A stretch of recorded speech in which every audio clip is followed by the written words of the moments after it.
I T ಸ್ಟಾಕ್ಗಳು ಬೀಳೋದು ನೋಡಿ ಎಲ್ಲ ಹೂಡಿಕೆದಾರರ ಭಾರಿ ಆತಂಕದಾಗದಾರ ನೋಡ್ರಿ.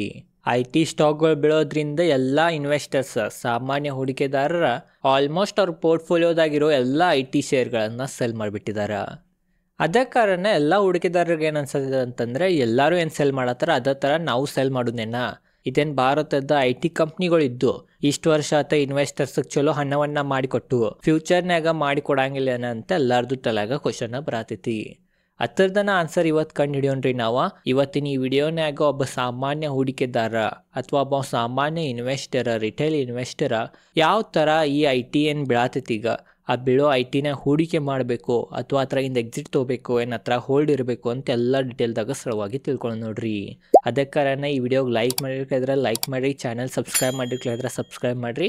ಒಂದು ಡಿಸ್ಕ್ಲೇಮರ್ ಕೊಟ್ಬಿಡ್ತೇನೆ, ಇದು ಯಾವುದು ಬಾಯ್ ಸೆಲ್ ರೆಕಮೆಂಡೇಶನ್ ಇರಂಗಿಲ್ಲ. ಕೆಲವೊಂದು ಡೇಟಾ ಇದಾವೆ, ಎಲ್ಲ ಡೇಟಾಗಳನ್ನು ಹೇಳ್ತೀನಿ, ಅವೆಲ್ಲ ನೀವು ತಿಳ್ಕೊಂಡು ನೀವು ಸ್ವಂತ ನಿರ್ಧಾರವನ್ನು ತೊಗೋಬೋದು. ಅದಕ್ಕೆ ಕಾರಣ ನಾ ಸೆಬಿ ರಿಜಿಸ್ಟರ್ ರಿಸರ್ಚ್ ಅನಾಲಿಸ್ಟ್ ಅಥವಾ ಫೈನಾನ್ಷಿಯಲ್ ಅಡ್ವೈಸರ್ ಇಲ್ಲ. ಇದು ಬರೀ ಎಜುಕೇಷನ್ ಪರ್ಪಸ್ ಸಂಬಂಧ ಐತಂತ ತಿಳ್ಕೊರಿ. ನೋಡ್ರಿ, ನಾವು ಫಸ್ಟ್ ಭಾರತದ ಐ ಟಿ ಸೆಕ್ಟರ್ದ ರಿಯಾಲಿಟಿ ಏನೈತಂತ ಅದ್ರ ಬಗ್ಗೆ ತಿಳ್ಕೊಳ್ಳೋಣ. ಸದ್ಯ ಭಾರತದ ಐ ಟಿ ಸೆಕ್ಟರ್ ಪರಿಸ್ಥಿತಿ ನೋಡ್ರಿ ಅಷ್ಟೇನು ಸರಿ ಇಲ್ಲ. ಈ ಥರ ಪರಿಸ್ಥಿತಿ ಆಗಕ್ಕೆ ಮೇನ್ ಕಾರಣ ಎ ಐ. ಎಲ್ಲರಿಗೂ ಗುರ್ತೈತಿ, ಹಿಂದನೂ ನಾ ಭಾಳ ವಿಡಿಯೋಗಳನ್ನು ಹಾಕೇನಿ ಎ ಐದಿಂದನೇ ಈ ಥರ ಐ ಟಿ ಸೆಕ್ಟರ್ ಬೆಳತೈತಂತ. ನೋಡ್ರಿ, ಭಾರತದ ಏನು ದೊಡ್ಡ ದೊಡ್ಡ ಐ ಟಿ ಕಂಪ್ನಿಗಳಿದ್ದಾವೆ. ಅವು ಐ ಟಿ ಕಂಪ್ನಿಗಳದ ವ್ಯಾಲ್ಯುವೇಷನ್ ಅಥವಾ ಶೇರದ ಪ್ರೈಸ್ 3-4 ವರ್ಷ ಹಿಂದೇನಿತ್ತು ಆ ಲೆವೆಲ್ಗೆ ಬಂದೈತೆ ನೋಡ್ರಿ. ಅಷ್ಟು ಚೀಪ್ದಾಗ ಭಾರತದ ದೊಡ್ಡ ದೊಡ್ಡ ಐ ಟಿ ಕಂಪ್ನಿಗಳು ನಮಗೀಗ ಸಿಗತ್ತವ. ಅದ ಕಾರಣ ಈಗೇನು ನಮಗೆ ಇಷ್ಟು ಚೀಪ್ನ ಸಿಗತ್ತವ ಹೇಳಿದ್ನಿ ನಾ. 3-4 ವರ್ಷ ಹಿಂದೇನು ವ್ಯಾಲ್ಯುವೇಷನ್ ಇತ್ತು ಅಷ್ಟು ವ್ಯಾಲ್ಯುವೇಷನ್ ಈ ಸಿಗೋದ್ರಿಂದ ಈಗ ನಾವು ಅದನ್ನು ಬಾಯ್ ಮಾಡಬೇಕು ಏನು ಅಂತ ಇನ್ನು ಮುಂದೆ ನಾವು ತಿಳ್ಕೊಳ್ಳೋಣ. ಫಸ್ಟ್ ಈಗೇನು ನೀವು 3-4 ವರ್ಷ ಹಿಂದಿನ ವ್ಯಾಲ್ಯುಯೇಷನ್ ಮೇಲೆ ಸಿಗತ್ತವ ಐ ಟಿ ಸ್ಟಾಕ್ಗಳು ಆ ಲೆವೆಲ್ ಮೇಲೆ ಎದಕ್ಕೆ ಸಿಗತ್ತವ ಅದರಿಂದ ಕಾರಣ ಏನಂತ ನೋಡೋಣ. ನೋಡ್ರಿ, ಈ ಥರ ಕಡಿಮೆ ವ್ಯಾಲ್ಯುಯೇಷನ್ ಮ್ಯಾಗ ಐ ಟಿ ಸ್ಟಾಕ್ ಯಾಕೆ ಬಂದಾವಂತಂದ್ರೆ ಮೇನ್ ಕಾರಣ ಕಂಪ್ನಿಗಳದ ರೆವೆನ್ಯೂ ಗ್ರೋತ್ ಕಡಿಮೆ ಆಗೈತಿ. ಕಂಪ್ನಿಗಳದನ್ನು ಪ್ರಾಫಿಟ್ ಮಾರ್ಜಿನ್ ಅನ್ನು ಭಾಳ ವೀಕ್ಷಕರೇ ಪ್ರೆಷರ್ನಾಗ ಬಂದೈತಂತ ನಾವು ಅನ್ಬೋದು. ಅದ ಕಾರಣನು ಈ ಥರ ಐ ಟಿ ಸ್ಟಾಕ್ಗಳ ಪರಿಸ್ಥಿತಿ ಆಗೈತಿ. ಅದ ಕಾರಣನು ಐ ಟಿ ಸ್ಟಾಕ್ಗಳು ಇಷ್ಟು ಕಡಿಮೆ ಬೆಲೆನ ನಮಗೆ ಸಿಗತ್ತವಂತ ನಾವು ಅನ್ಬೋದು. ನೋಡ್ರಿ, ಈ ಥರ ಎದಕ್ಕಾಗೈತಿ ಸೆಕ್ಟರ್ನಾಗ ಇನ್ನು ನೋಡಿರ್ಬೋದು ಎಲ್ಲ ಸೆಕ್ಟರ್ ಆಲ್ಮೋಸ್ಟ್ ಚಲೋನೇ ಇದಾವೆ, ಬರೀ ಐ ಟಿ ಸೆಕ್ಟರ್ನಾಗನೇ ಈ ಥರ ಆಗತೈತಿ. ಸೆಕ್ಟರ್ನಾಗ ಎದಕ್ಕೆ ಸ್ಲೋ ಡೌನ್ ಬಂದೈತಂತ ನಾವು ನೋಡ್ರೆ ಪ್ರಮುಖವಾಗಿ 2 ಥರದ ಸ್ಲೋ ಡೌನ್ ಬರ್ತೈತೆ ಒಂದು ಸೆಕ್ಟರ್ನಾಗ. ಒಂದೇದು ವೀಕ್ಷಕರೇ ಮಾರ್ಕೆಟ್ ಸೈಕಲಿಕಲ್ ಚೇಂಜ್ ಆಗೋದು ಒಂದು ಸ್ಲೋ ಡೌನ್ ಇರ್ತೈತಿ. ಅಂತಂದ್ರೆ ಸೈಕಲ್ ಚೇಂಜ್ ಆಗ್ತೈತಿ. ಅದೇನು ಸೈಕಲ್ ಚೇಂಜ್ ಆಗ್ತೈತೆ ಅಂತೇಳಿ ನಾವು ಯಾವುದು ಸೆಕ್ಟರ್ನಾಗ ಅದು ಒಂದು ಟೆಂಪ್ರವರಿ ಪ್ರಾಬ್ಲಮ್ ಇರ್ತೈತಿ. ಅದು ವೀಕ್ಷಕರೇ ಸಾಲ್ವ್ ಆಗ್ತೈತಿ ಮುಂದೆ ಫ್ಯೂಚರ್ನಾಗ. ಮತ್ತೊಂದನ್ನು ಸ್ಲೋ ಡೌನ್ ಬರ್ತೈತಿ. ಅದೇನಂತಂದ್ರೆ ನಾವು ಸ್ಟ್ರಕ್ಚರಲ್ ಶಿಫ್ಟ್ ಅಂತೀವಿ. ಏನರೇ ಒಂದು ಸೆಕ್ಟರ್ನಾಗ ಸ್ಟ್ರಕ್ಚರಲ್ ಶಿಫ್ಟ್ ಬಂತಂತಂದ್ರೆ ಅದು ಟೆಂಪ್ರವರಿ ಪ್ರಾಬ್ಲಮ್ ಇರೋಂಗಿಲ್ಲ, ಟೆಂಪ್ರವರಿ ಚೇಂಜ್ ಆಗಂಗಿಲ್ಲ, ಅದು ಪರ್ಮನೆಂಟ್ ಚೇಂಜ್ ಆಗ್ತೈತಿ. ಇದೇನು ಎ ಐ ಬಂದೈತಿ ಈಗ ಐ ಟಿ ಸೆಕ್ಟರ್ನಾಗ ಇದು ಯಾವುದು ಸೈಕಲಿಕಲ್ ಚೇಂಜ್ ಇಲ್ಲ, ಇದು ಸ್ಟ್ರಕ್ಚರಲ್ ಶಿಫ್ಟ್ ಐತಿ ಅಂತಲೂ ನಾವು ಅನ್ಬೋದು. ಅದ ಕಾರಣ ವೀಕ್ಷಕರು ಇದೇನು ಎ ಐ ಬಂದೈತಿ ಸ್ಟ್ರಕ್ಚರಲ್ ಶಿಫ್ಟ್ ಅಂತಂದ್ರೆ ಏನು ಎ ಐ ಬಂದೈತೆ ಐ ಟಿ ಸೆಕ್ಟರ್ನಾಗ ಈಗ ಬಂದೈತಂದ್ರೆ ಇದು 2-3 ವರ್ಷನೇ ಹೋಗಂಗಿಲ್ಲ. ಇದು ಫ್ಯೂಚರ್ನಾಗೆಲ್ಲ ಭಾಳ ವರ್ಷ ತನಕ ಎ ಐ ನಡೀತೈತಿ. ಅದ ಕಾರಣ ಇದಕ್ಕೆ ನಾವು ಅಂತೀವಿ ಸ್ಟ್ರಕ್ಚರಲ್ ಶಿಫ್ಟ್. ಐ ಟಿ ಸೆಕ್ಟರ್ನಾಗ ಯಾವ ಥರ ಮೊದಲು ಸಾಂಪ್ರದಾಯಿಕ ಕೆಲಸಗಳು ಆಗ್ತಿದ್ದು ಏನು ಎಲ್ಲ ಇಂಜಿನಿಯರ್ಸ್ಗಳ್ಗೆ ಕೂಡಿಸೇನು ವರ್ಕ್ ಮಾಡ್ತೀರ ಅದೀಗ ಆಗಂಗಿಲ್ಲ. ಈಗೆಲ್ಲ ಕೆಲಸ ಚೇಂಜ್ ಆಗೋದು, ಸ್ಟ್ರಕ್ಚರಲ್ ಶಿಫ್ಟ್ ಆಗೋದು. ಈಗೆಲ್ಲ ಏನು ಸಾಮಾನ್ಯ ಇಂಜಿನಿಯರ್ಗಳು ಮಾಡ್ತಿರೋ ಕೆಲಸ ಅದೆಲ್ಲ ಎ ಐನ ಮಾಡಿಕೊಡೋದು. ಅದಕ್ಕೆ ನಾವು ಅಂತೀವಿ ಸ್ಟ್ರಕ್ಚರಲ್ ಶಿಫ್ಟ್ ಆತಂತ. ಈ ಸ್ಟ್ರಕ್ಚರಲ್ ಶಿಫ್ಟ್ ಆತಂತಂದ್ರೆ ಯಾವುದು ಸೆಕ್ಟರ್ನಾಗ ಆ ಸೆಕ್ಟರ್ದಾಗಿರೋ ಚಲೋ ಕಂಪ್ನಿಗಳು ಕೆಪ್ಟ್ ಕಂಪ್ನಿಗಳನ್ನು ವೀಕ್ಷಕರೇ ಕುಸಿಯಾಕ ಸ್ಟಾರ್ಟ್ ಆಗ್ತಾವ. ಅದೇ ಕಾರಣ ನಾವು ಹೂಡಿಕೆದಾರರಾಗಿ ಯಾವ್ದು ಚಲೋ ಯಾವ್ದು ಕೆಟ್ಟ ಅಂತ ನೋಡಿನ ಅಂಥದ್ರನ್ನ ಹೂಡಿಕೆ ಮಾಡ್ಬೇಕು. ಇದು ಒಂದು ಇಂಪಾರ್ಟೆಂಟ್ ಪಾಯಿಂಟ್ ಆಗ್ತೈತಿ. ನೋಡ್ರಿ, ಈಗೇನು ನಾವು ತಿಳ್ಕೊಳ್ಳೋಣ ಅಂತಂದ್ರೆ ಭಾಳ ಹೂಡಿಕೆದಾರರಿಗೆ ಒಂದು ಕ್ವಶನ್ ಬರ್ತೈತಿ. ಏನಂತಂದ್ರೆ ಎ ಐ ಏನೈತದ ಏನೇನು ಚೇಂಜ್ ಮಾಡ್ಬೋದ, ಏನೇನು ಬದಲಾಯಿಸ್ಬೋದು ಅಂತ ಕ್ವಶನ್ ಬರ್ತೈತಿ. ಅದ್ರ ಬಗ್ಗೆನೂ ತಿಳ್ಕೊಳ್ಳೋಣ. ನೋಡ್ರಿ, A I main I T ಸೆಕ್ಟರ್ನಾಗ ಏನು ಕೋಡಿಂಗ್ ಮಾಡ್ತಾರ, ಕೋಡಿಂಗ್ ಅಥವಾ ಏನು ಐ ಟಿ ಸೆಕ್ಟರ್ನಾಗ ಮುಂತಾದ ಕೆಲಸಗಳು ಇರ್ತಾವೆ ಸಾಫ್ಟ್ವೇರ್ ರಿಲೇಟೆಡ್, ಟೆಕ್ನಾಲಜಿ ರಿಲೇಟೆಡ್. ಅವೆಲ್ಲ ಕೆಲಸಗಳನ್ನು ಮೊದಲೇನು ಮ್ಯಾನ್ಯುವಲಿ ಮಾಡ್ತೀರಿ ಇಂಜಿನಿಯರ್ಗಳು, ಅದನ್ನು ವೀಕ್ಷಕರೇ ಎ ಐ ಆಟೋಮೇಷನ್ ಮಾಡತೈತಿ. ಅಂದ್ರೆ ತನ್ನ ಅದೆಲ್ಲ ಕೆಲಸ ಮಾಡೋ ಹಂಗೆ ಮಾಡತೈತಿ. ಇದ ಮೇನ್ ಐ ಟಿ ಸೆಕ್ಟರ್ನ ಈಗ ಚೇಂಜ್ ಆಗೋದ. ಇದ ಮೇನ್ ಐ ಟಿ ಸೆಕ್ಟರ್ನಾಗ ಸ್ಟ್ರಕ್ಚರಲ್ ಶಿಫ್ಟ್ ಆಗೋದ. ಮನುಷ್ಯರೇನು ಕೆಲಸ ಮಾಡ್ತೀರ ಅದು ಕೆಲಸ ಈಗ ಎ ಐ ಮಾಡೋದಂತನೂ ನಾವು ಅನ್ಬೋದ. ಇದ ವೀಕ್ಷಕರೇ ಎ ಐ ಈ ಐ ಟಿ ಸೆಕ್ಟರನ್ನು ಬದಲಾಯಿಸತೈತಿ ಈ ಥರ ಅಂತನೂ ನಾವು ಅನ್ಬೋದ. ನೋಡ್ರಿ ವೀಕ್ಷಕರೇ, ಭಾರತದ ಐ ಟಿ ರೆವೆನ್ಯೂ ಮಾಡೆಲ್ ಯಾವ ಥರ ಇತ್ತಂತಂದ್ರೆ ಮೊದಲು ಭಾಳ ಇಂಜಿನಿಯರ್ಸ್ಗಳನ್ನು ಹೈರ್ ಮಾಡ್ತೀರಾ ಮತ್ತು ಯಾವುದೇ ಬೇರೆ ದೇಶದ ದೊಡ್ಡ ಕ್ಲೈಂಟನ್ನು ಹಿಡಿತೀರಾ, ಅವ್ರ ಕಡೆ ಪರ್ ಅವರ್ ಎಷ್ಟು ಚಾರ್ಜ್ ಆಗ್ತೈತೆ ಅಂತ ಹೇಳಿ ಅಷ್ಟು ವೀಕ್ಷಕರೇ ರೊಕ್ಕನ ತೋತೀರ. ಒಂದು ಪ್ರಾಜೆಕ್ಟ್ ಕಂಪ್ಲೀಟ್ ಮಾಡೋ ತನಕ ಇಲ್ಲ, ಪರ್ ಅವರ್ ಇಷ್ಟೈತೆ ನಮ್ಮದು, ಇಷ್ಟು ಕೊಡ್ರಿ ನಾವು ಕೆಲಸ ಮಾಡ್ತೀವಿ ಅಂತ IT ಕಂಪ್ನಿಗಳು ಅಂತೀರ. ಅದೇನ್ರಿ ಅದು ಪ್ರಾಜೆಕ್ಟ್ ಸ್ವಲ್ಪ ದಿನದ ಮುಗಿತಿದ್ರೂ ಇವ್ರೇನು ಮಾಡ್ತೀರಂತಂದ್ರೆ ಸ್ವಲ್ಪ ಹೆಚ್ಚು ಬೆಳೆಸ್ಬಿಡ್ತೀರ. ಯಾಕಂತಂದ್ರೆ ಹೆಚ್ಚು ಸಮಯ ತನಕ ಆ ಪ್ರಾಜೆಕ್ಟ್ ಭಾರತದ IT ಕಂಪ್ನಿಗಳು ಮಾಡಿದ್ದು ಅಂತಂದ್ರೆ ಅವಾಗ ಟೈಮಿಂಗನ್ನು ಹೆಚ್ಚು ಹಿಡಿತೈತಿ. ಟೈಮಿಂಗ್ ಹೆಚ್ಚು ಹಿಡಿತಂದ್ರೆ ಇವರು ಪರ್ ಅವರ್ಲೆ ವೀಕ್ಷಕರೇ ಚಾರ್ಜ್ ಮಾಡ್ತಿರ್ತಾರಲ್ಲ ರೀ, ಅದೇ ಕಾರಣ ಅದರಿಂದ ಕಂಪ್ನಿಗೆ ಭಾಳ ಲಾಭ ಆಗ್ತಿತ್ತು, ರೆವೆನ್ಯೂ ಹೆಚ್ಚು ಸಿಗ್ತಿತ್ತು. ಆದ್ರೆ ರೆವೆನ್ಯೂ ಮಾಡೆಲ್ ಈಗ ಚೇಂಜ್ ಆಗ್ಬೋದು ಈ ಸ್ಟ್ರಕ್ಚರಲ್ ಶಿಫ್ಟ್ ಆಗಿದ್ರಿಂದ ಅಂತ ಅನ್ನತ್ತಾರ. ಏನು ಮೊದಲು ಪರ್ ಅವರ್ ಚಾರ್ಜ್ ಮಾಡ್ತೀರಿ ನಮ್ಮ ದೇಶದ IT ಕಂಪ್ನಿಗಳು, ಈಗ ಅದ ಒಂದು ಕಾಂಟ್ರಾಕ್ಟ್ ಕೊಡೋರಿ, ಆ ಕಾಂಟ್ರಾಕ್ಟ್ ಏನ್ರಿ ಮುಗಿಸಿರನ್ನ ನಿಮಗೆ ಇಷ್ಟು ರೊಕ್ಕ ಅಂತನೂ ಆಗ್ಬೋದಂತ ಅನ್ನತ್ತಾರ. ಅದ ಕಾರಣ ಈ AI ಭಾರತದ IT ಕಂಪ್ನಿಗಳದ ರೆವೆನ್ಯೂ ಮಾಡೆಲನ್ನು ಚೇಂಜ್ ಆಗೋ ಸಂಭಾವನೆ ಐತಂತನೂ ಎಕ್ಸ್ಪರ್ಟ್ಗಳು ಅನ್ನತ್ತಾರ. ಅದ ಕಾರಣ ಇದ್ರ ಮ್ಯಾಗ ಕಣ್ಣಿರ್ಬೇಕು. AI ಭಾರತದ IT ಕಂಪ್ನಿಗಳಿಗೆ ಪೆಟ್ಟು ಬೀಳ್ತೈತಿ. ಬಟ್ ಏನು ಭಾರತದ IT ಕಂಪ್ನಿಗಳದೇನು ಈ ಜಗತ್ತದ IT ಸೆಕ್ಟರ್ನಾಗ ವಿಶ್ವಾಸ ಐತಿ ದೊಡ್ಡ ದೊಡ್ಡ ಕಂಪ್ನಿಗಳ್ಗೆ. ಇಷ್ಟೇನು ಕೆಲಸ ಮಾಡಿದಾವ ಈ ಕೆಲಸದ್ನಾಗ ಯಾವಾಗನೂ ವೀಕ್ಷಕರೇ ಭಾರತದ IT ಕಂಪ್ನಿಗಳ ಡಾಟಾ ಸೆಕ್ಯೂರಿಟಿ ರಿಲೇಟೆಡ್ ಕಾಂಪ್ರಮೈಸ್ ಮಾಡಿಲ್ಲ, ಮತ್ತು ಒಂದು ಸ್ಕಿಲ್ ಕಡಿಮೆ ಬೆಲೆನಾಗ ನಾವು ಮಾಡಿಕೊಡ್ತಿದ್ದು. ಅದ ಕಾರಣ ಇವೆಲ್ಲ ಇರೋದ್ರಿಂದನೂ ಭಾರತದ IT ಕಂಪ್ನಿಗೆ AI ಸ್ವಲ್ಪ ಪೆಟ್ಟು ಬೀಳ್ಬೋದು ಹೊರತು ಹೆಚ್ಚೇನು ಪೆಟ್ಟು ಬೀಳ್ತೈತಂತ ಎಲ್ಲರಿಗೂ ಅನ್ಸಂಗಿಲ್ಲ. ಯಾಕಂದ್ರೆ ಇಷ್ಟು ವರ್ಷ ಈ ಸೆಕ್ಟರ್ನಾಗ ಕೆಲಸ ಮಾಡ್ಯಾರ ಇವೆಲ್ಲ ಕಂಪ್ನಿಗಳು. ಅದ ಕಾರಣ ಇವನು ಸಹ ಮತ್ತು ವೀಕ್ಷಕರೇ ಫ್ಯೂಚರ್ನಾಗನು AI ರಿಲೇಟೆಡ್ ಕೆಲಸ ಮಾಡ್ಬೋದು, ರೆವೆನ್ಯೂ ಮಾಡೆಲ್ ಚೇಂಜ್ ಆಗ್ಬೋದು ಹೊರತು ಕಂಪ್ನಿನ ಬಂದ್ ಆಗಂಗಿಲ್ಲ ಅಂತನೂ ಎಕ್ಸ್ಪರ್ಟ್ಗಳು ಅನ್ನತ್ತಾರ. ಅದ ಕಾರಣ ಇದ್ರ ಮ್ಯಾಗೂ ನಮ್ದು ಕಣ್ಣ ಇರಬೇಕು. ನೋಡ್ರಿ ವೀಕ್ಷಕರೇ, ಇದೇನು ಸ್ಟ್ರಕ್ಚರಲ್ ಶಿಫ್ಟ್ ಆಗತೈತಿ, ಇದೇನೀಗ IT ಸೆಕ್ಟರ್ನಾಗ ಸ್ಟ್ರಕ್ಚರಲ್ ಶಿಫ್ಟ್ ಆಗತೈತಿ. ಶಿಫ್ಟ್ ಆಗೋದ್ರಿಂದ IT ಸೆಕ್ಟರ್ದ ಕಂಪ್ನಿಗಳದ ಸ್ವಲ್ಪ ಶಾರ್ಟ್ ಟರ್ಮ್ನಾಗ ಅಥವಾ ಫುಲ್ ಇನ್ನ ಚೇಂಜ್ ಆಗೋ ತನಕ, ಇದೇನೀಗ ವೀಕ್ಷಕರೇ ಚೇಂಜ್ ಆಗೋ ಪೀರಿಯಡ್ನಾಗ ಐತಿಗ ಸೆಕ್ಟರ್. ಇನ್ನು ಫುಲ್ AI ಅಡಾಪ್ಟೂ ಮಾಡಿಲ್ಲ, ಮತ್ತು ಇನ್ನು ಇಂಜಿನಿಯರ್ಸ್ಗಳಿಗೂ ವೀಕ್ಷಕರೇ ಬಿಟ್ಟಿಲ್ಲ, ನಡ್ಕಿನ ಸ್ಟೇಜ್ನಾಗ ಐತಿ ಈಗ AI ಸೆಕ್ಟರ್ ಅಂತಲೇ ಅನ್ಬೋದು. ಅದ ಕಾರಣ ಈಗ ಚೇಂಜ್ ಆಗೋ ತನಕ ಭಾರತದ IT ಕಂಪ್ನಿಗಳದ ರೆವೆನ್ಯೂ ಕಡಿಮೆ ಆಗೋ ಸಂಭಾವನೆ ಐತಂತ ಎಕ್ಸ್ಪರ್ಟ್ಗಳು ಅನ್ನತ್ತಾರ.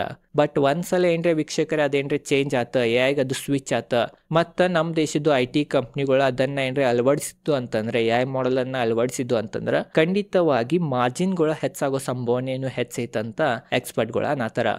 ಯಾಕೆ ಮಾರ್ಜಿನ್ಗಳು ಹೆಚ್ಚಾಗ್ಬೋದು ಅಂತಂದ್ರೆ ಈಗೇನು ವೀಕ್ಷಕರೇ ಭಾರತದ IT ಕಂಪ್ನಿಗಳು ಕೆಲಸ ಮಾಡ್ತಾವ ಅದ ಜನರಿಗೆ ತೊಗೊಂಬರ್ತಾರೆ, ಇಂಜಿನಿಯರ್ಸಿಗೆ ತೊಗೊಂಬಂದು ಅವ್ರ ಕಡೆಯಿಂದ ಕೆಲಸ ಮಾಡ್ತಾರೆ. ಅದ ಕಾರಣ ಅವ್ರಿಗೆ ಸ್ಯಾಲ್ರಿ ಕೊಡಬೇಕಾಗ್ತೈತಿ. ಬಟ್ ಅವ ಕಂಪ್ನಿಗಳ AI ಅವೆಲ್ಲ ಕೆಲಸಗಳನ್ನ ಮಾಡ್ಸಕ್ಕೆ ಸ್ಟಾರ್ಟ್ ಮಾಡಿರಂತಂದ್ರೆ ಅದೇನು ಪೇಮೆಂಟ್ ಕೊಡಬೇಕಾಗ್ತಿತ್ತು ಪರ್ ಮಂತ್ ಒಬ್ಬ ಇಂಜಿನಿಯರ್ಗೆ, ಆ ರೊಕ್ಕ ಉಳಿತೈತಿ. ಅದ ಕಾರಣ ಕಡಿಮೆ ಜನರದಾಗ ಆ ಕಂಪ್ನಿ ಹೆಚ್ಚು ರೆವೆನ್ಯೂ ಗಳಿಸ್ಬೋದು, ಅದರಿಂದ ಮಾರ್ಜಿನ್ಗಳ ಇಂಪ್ರೂವ್ ಆಗ್ಬೋದು. ಆ ಮಾರ್ಜಿನ್ಗಳು ಇಂಪ್ರೂವ್ ಆಗೋದ್ರಿಂದನೂ ಮತ್ತು ನಮ್ಮ ದೇಶದ IT ಕಂಪ್ನಿಗಳು ಈಗೇನು ಬಿದ್ದಾವ, ಈ ಬಿದ್ದಿದ್ರಿಂದ ರಿಕವರ್ ತೋರಿಸ್ಬೋದ, ಇದು ಒಂದು ಕಾರಣದಿಂದ ಅಂತಲೂ ಎಕ್ಸ್ಪರ್ಟ್ಗಳು ಅನ್ನತ್ತಾರ. ಅದ ಕಾರಣ ಅದ್ರ ಮ್ಯಾಗೂ ನಮ್ದು ಕಣ್ಣ ಇರಬೇಕು. ನೋಡ್ರಿ, ಈಗೆಲ್ಲ ನಾ ಹೇಳಿದ್ನಿ ಪಾಸಿಟಿವ್ಗಳನ್ನು ಹೇಳಿದ್ನಿ ನಮ್ಮ IT ಸೆಕ್ಟರ್ ರಿಲೇಟೆಡ್, ಭಾರತದ IT ಕಂಪ್ನಿಗಳು ಸರ್ವೈವ್ ಮಾಡ್ಬೋದು ಹಂಗಿಂಗಂತ. ಹಂಗಂತಂದ್ರೆ ಎಲ್ಲ ಕಂಪ್ನಿಗಳು ಸರ್ವೈವ್ ಮಾಡ್ಬೋದೇನ, ಭಾರತದ ಎಲ್ಲ IT ಕಂಪ್ನಿಗಳು ಸರ್ವೈವ್ ಮಾಡ್ಬೋದೇನಂತನೂ ಕ್ವಶನ್ ಇರ್ತೈತಿ. ಈಗ ಹತ್ತದ ಆನ್ಸರ್ ಕಂಡುಹಿಡಿಯೋ ಪ್ರಯತ್ನವನ್ನ ನಾವು ಪಡೋನು. ನೋಡ್ರಿ, ಎಲ್ಲ IT ಕಂಪ್ನಿಗಳ ಈ AI ಜಗತ್ತು ನಡೆದೈತಿ, ಇದೇನು AI ಸ್ಟ್ರಕ್ಚರಲ್ ಶಿಫ್ಟ್ ನಡೆದೈತಿ. ಈ ಸ್ಟ್ರಕ್ಚರಲ್ ಶಿಫ್ಟ್ನಾಗ ಎಲ್ಲ IT ಕಂಪ್ನಿಗಳ ಸರ್ವೈವ್ ಮಾಡಂಗಿಲ್ಲ.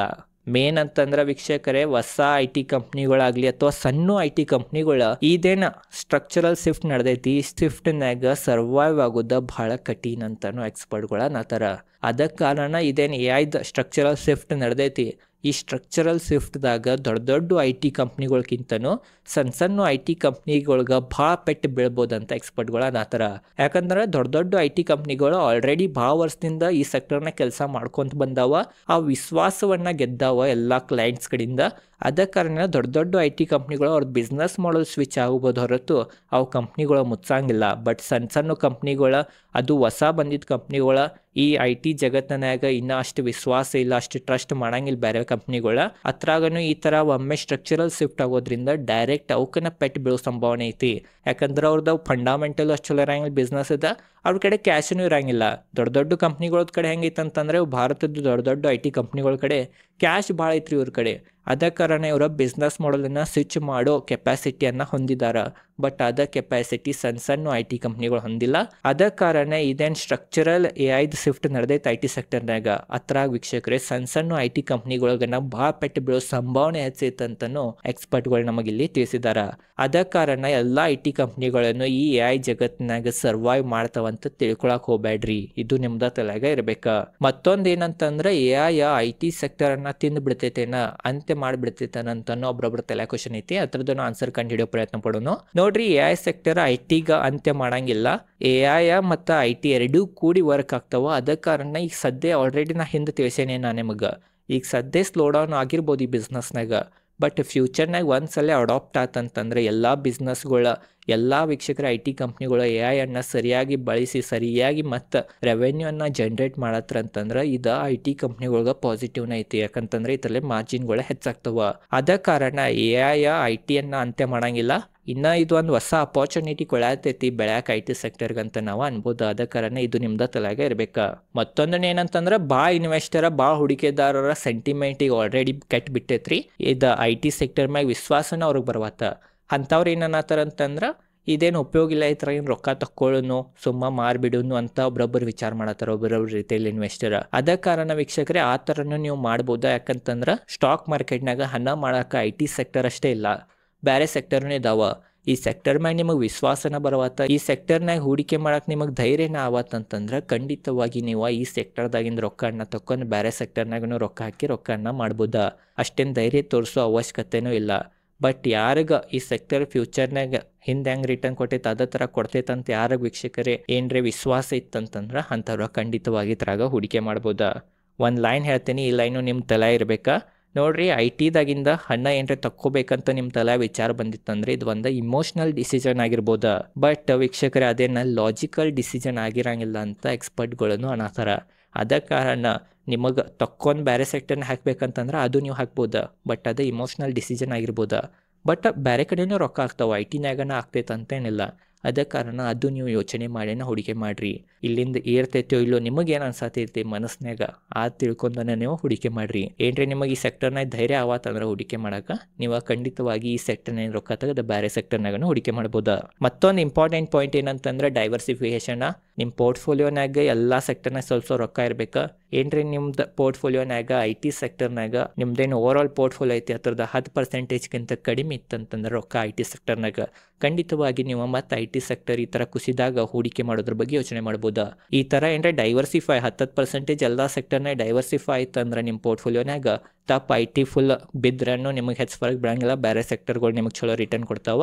ಮತ್ತೇನ್ರಿ ಐ ಟಿ ಇಲ್ಲಿಂದ ಏರಿತ್ತಂತಂದ್ರೆ ಆದರೆ ನಿಮಗೆ ಮತ್ತೆ ಬೋನಸ್ ಇದ್ದಂಗೆ ಮತ್ತೆ ಖಂಡಿತವಾಗಿ ರಿಟರ್ನ್ ಕೊಡ್ತೈತಿ. ಅದ ಕಾರಣ ಎಲ್ಲ ಸೆಕ್ಟರ್ನಾಗ ಸ್ವಲ್ಪ ರೊಕ್ಕ ಇಡ್ರಿ. ಅಂದ್ರೆ ಈ ಥರ ಐ ಟಿ ಕುಸಿದಾಗೇನು ನಿಮ್ದು ಪೋರ್ಟ್ಫೋಲಿಯೋ ಹೆಚ್ಚು ನೆಗೆಟಿವ್ನೇ ಹೋಗಂಗಿಲ್ಲ. ಮತ್ತು ನೀವು ಭಾಳ ವರ್ಷ ತನಕ ಸ್ಟಾಕ್ ಮಾರ್ಕೆಟ್ನಾಗ ಸರ್ವೈವ್ ಮಾಡ್ಬೋದು ಅಂತಲೂ ನಾವು ಅನ್ಬೋದ. ಅದ ಕಾರಣ ಡೈವರ್ಸಿಫಿಕೇಶನನ್ನು ಮಾಡಿರಿ. ಓವರ್ ಆಲ್ ಮೇನ್ ಏನಂತಂದ್ರೆ AI ಏನೈತಿದ AI ಬಿಸ್ನೆಸ್ ಅನ್ನ ತಿನ್ನಂಗಿಲ್ಲ. AI ನ್ಯೂ ಅಪಾರ್ಚುನಿಟಿಯನ್ನು ಐ ಟಿ ಕೊಡತೈತಂತ ನಾವು ಅನ್ಬೋದ. ಹಂಗಂತಂದ್ರೆ ಈಗ ನಿಮ್ಮ ಕಡೆ ಐ ಟಿ ಕಂಪ್ನಿಗಳು ಇದಾವ ನಿಮ್ಮ ಪೋರ್ಟ್ಫೋಲಿಯೋನಾಗ, ಅವು ಚಲೋನೇ ಇದಾವಂತ ತಿಳ್ಕೊಳಕ್ ಹೋಗ್ಬೇಡ್ರಿ. ನೀವು ರೀಬ್ಯಾಲೆನ್ಸಿಂಗ್ ಮಾಡ್ರಿ ನಿಮ್ದು ಪೋರ್ಟ್ಫೋಲಿಯೋದಾಗಿರೋ ಐ ಟಿ ಕಂಪ್ನಿಗಳನ್ನ. ನೋಡ್ರಿ ನಿಮ್ಮ ಕಡೆ ಯಾವ್ಯಾವ ಐ ಟಿ ಕಂಪ್ನಿಗಳು ಇದಾವ ಅದನ್ನು ಕರೆಕ್ಟ್ ಡೀಟೇಲ್ದಾಗ ತಿಳ್ಕೊರಿ. ಏನು ಕೆಲಸ ಮಾಡತೈತಿ, ಫ್ಯೂಚರ್ನಾಗ ಏನು ಪ್ಲ್ಯಾನ್ ಐತಿ, ಯಾವ ಕಂಪ್ನಿ ಫ್ಯೂಚರ್ನಾಗ AI ಅನ್ನು ಬಳಸ್ತೈತಿ, ಅದನ್ನು ಉಪಯೋಗಿಸಿ ಯಾವ ಬಿಸ್ನೆಸ್ ನಡೆಸ್ತೈತಿ, ಅಂಥ ಕಂಪ್ನಿಗಳನ್ನ ಇಲ್ಲಿಂದ ರಿಕವರಿ ತೋರಿಸ್ತಾವ, ಇಲ್ಲಿಂದ ಚಲೋ ರಿಟರ್ನ್ ಕೊಡ್ತಾವ. ಯಾವ ಕಂಪ್ನಿ ಇಲ್ಲಿಂದನೂ AI ಅನ್ನು ಬಳಸಂಗಿಲ್ಲ ಅಂಥ ಕಂಪ್ನಿಗಳ ಖಂಡಿತವಾಗಿ ಕುಸಿದು ಹೋಗ್ತಾವಂತ ನಮಗನಿಸ್ತೈತಿ. ಅದ ಕಾರಣ ನಿಮ್ಮ ಪೋರ್ಟ್ಫೋಲಿಯೋದಾಗಿರೋ ಐ ಟಿ ಕಂಪ್ನಿದ ರೀಬ್ಯಾಲೆನ್ಸಿಂಗ್ ಮಾಡ್ರಿ. ಅದ್ರದ್ದು ಫ್ಯೂಚರ್ ಪ್ಲ್ಯಾನ್ ತಿಳ್ಕೊರಿ. ಆ ಕಂಪ್ನಿದು ಓನರ್ ಅವ್ರದ್ದು ಏನೈತಿ, ಸದ್ಯ AI ಕೆಲಸ ಮಾಡತ್ತೈತೋ ಇಲ್ಲೋ ಅಂತೆಲ್ಲ ತಿಳ್ಕೊರಿ. ಮಾಡ್ಲಿಲ್ಲ ಅಂತಂದ್ರೆ ಅಂಥ ಕಂಪ್ನಿದಾಗ ರೀಬ್ಯಾಲೆನ್ಸಿಂಗ್ ಮಾಡಿ ಬೇರೆ ಕಂಪ್ನಿಗಳನ್ನ ನೀವು ಆ್ಯಡ್ ಮಾಡ್ಬೋದು ಅಂತ ಎಕ್ಸ್ಪರ್ಟ್ಗಳು ನಮಗೆ ಇಲ್ಲಿ ತಿಳಿಸತ್ತಾರ. ಅದ ಕಾರಣ ಇಂಥ ಸ್ಟ್ರಕ್ಚರಲ್ ಶಿಫ್ಟ್ದಾಗನು ರೀಬ್ಯಾಲೆನ್ಸಿಂಗ್ ಪೋರ್ಟ್ಫೋಲಿಯೋದಾಗ ಮಾಡ್ಬೇಕು ಆ ಸೆಕ್ಟರ್ದಾಗ ಇರೋ ಕಂಪ್ನಿಗಳದಾಗ ಅಂತಲೂ ನಮಗೆ ಎಕ್ಸ್ಪರ್ಟ್ಗಳು ಇಲ್ಲಿ ತಿಳಿಸತ್ತಾರ. ಓವರ್ ಆಲ್ ಮೇನ್ ಯಾವ ಫಂಡಮೆಂಟಲ್ ಸ್ಟ್ರಾಂಗ್ ಇದ್ದಾವ, ಬಿಸ್ನೆಸ್ ಚಲೋ ಐತಿ, ಬಿಸ್ನೆಸ್ ಆರ್ಡರ್ ಏನು ವೀಕ್ಷಕರೇ ಕಂಪ್ನಿಗೆ ಮತ್ತೆ ಡೀಲ್ ಸಿಗಾತೋ ಇಲ್ಲೋ, ಮತ್ತೆ ಬಿಸ್ನೆಸ್ ಸಿಗಾತೈತೋ ಇಲ್ಲೋ ಅಂತಲೂ ನಾವು ನೋಡ್ಬೇಕು. AI ಅಂತ ಬರೀ ಮಾತಾಡೋದಿಲ್ಲ, ಅದ್ರ ರಿಲೇಟೆಡ್ ಕೆಲಸನೂ ಸಿಗ್ಬೇಕು. ಅದ ಕಾರಣ ಆರ್ಡರ್ ಬುಕ್ ಬುಕ್ ಅದು ನೋಡ್ಕೊಂತೀರಿ. ಆರ್ಡರ್ ಬುಕ್ನು ಇರತೈತಿ. ಕಂಪ್ನಿಗೆ ಚಲೋ ಕೆಲಸ ಸಿಗತ್ತವಂತಂದ್ರೆ ಖಂಡಿತವಾಗಿ ಅಂತ ಕಂಪ್ನಿಗಳ ಇಂಥ ಏನ್ ಕುಸಿದಿದ್ ಮಾರುಕಟ್ಟೆದಿಂದನೂ ಹಿಂಗ್ ಕ್ರ್ಯಾಶ್ ಆಗಿದ್ರಿಂದನೂ ರಿಕವರ್ ಖಂಡಿತವಾಗಿ ತೋರಿಸಬಹುದು. ಹೂಡಿಕೆದಾರರಿಗೆ ಚಲೋ ರಿಟರ್ನ್ ಕೊಡಬಹುದು ಅಂತ ನನಗನ್ಸ್ತೈತಿ. ಓವರ್ ಆಲ್ ಇದೇ ಐತಿ ಇವತ್ತಿನ ಈ ವಿಡಿಯೋ ಹೆಂಗ್ ಅನ್ಸಿತ್ತಂತ ಕಮೆಂಟ್ ಸೆಕ್ಷನ್ ತಿಳಿಸ್ರಿ. ಮತ್ತು ಬೀಳೋ ಮಾರುಕಟ್ಟೆನಾಗ ಎವರೇಜಿಂಗ್ ಯಾವ ಥರ ಮಾಡ್ಬೇಕಂತನೂ ನಾ ಒಂದು ವಿಡಿಯೋ ಮಾಡೇನಿ. ಅದರದ್ದು ಲಿಂಕ್ ಡಿಸ್ಕ್ರಿಪ್ಷನ್ ಹಾಕಿರ್ತೇನೆ.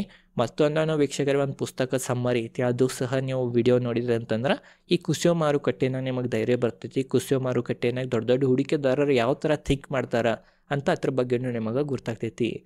ಓವರ್ ಆಲ್ ಇದೈತಿ ಇವತ್ತಿನ ಈ ವಿಡಿಯೋ ಚಲೋ ಲೈಕ್ ಮಾಡಿ. ಇದೇ ಥರ ಸ್ಟಾಕ್ ಮಾರ್ಕೆಟ್ ರಿಲೇಟೆಡ್ ಕಂಡ್ರದ ವಿಡಿಯೋ ಮಾಡ್ತಿರ್ತೇನೆ. ಧನ್ಯವಾದಗಳು.